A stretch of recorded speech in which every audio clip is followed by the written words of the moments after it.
সঙ্গে এক অপরিচিতা নারী। তারা দুজনেই বিয়ের সাজে।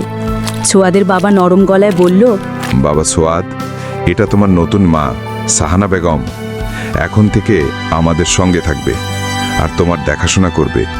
তোমার একাকিত্ব আমায় খুব কষ্ট দেয় বাবা, তাই আমি বিয়ে করেছি। ছোয়াদ কিছু না বলে মায়ের ছবিটার দিকে তাকায়।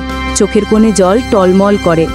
সাহানা বেগম মৃদু হাসি দিয়ে ছোয়াদকে বলে, আজ থেকে তোমার কোনো চিন্তা নেই ছোয়াদ, আমি আছি। তোমায় যখন যা লাগে আমায় বলবে। আমি তোমার ভালো বন্ধু হয়ে থাকব। তোমার প্রিয় সব খাবার রান্না করব, ঠিক তোমার মায়ের মতো।